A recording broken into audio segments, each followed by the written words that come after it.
அதிகாலை நேரமே என் இயேசுவோடு நான் உறவாடும் பொன்னான நேரமே,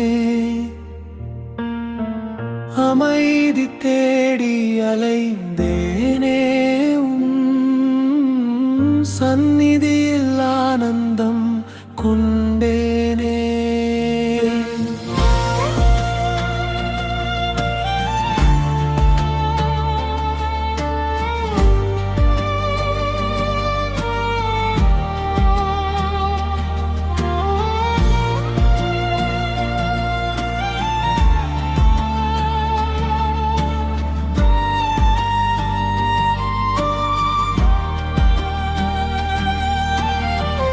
உதயத்தின் ஒளி தோன்றும் முன்னே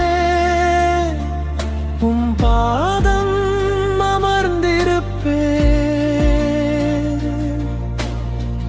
என் உள்ளத்தின் பாரங்கள் அனைத்தையும் உம்மிடமே இறக்கி வைப்பே. இருளான பாதையை மாற்றி நல்ல வெளிச்சத்தை எனக்கு தரும்.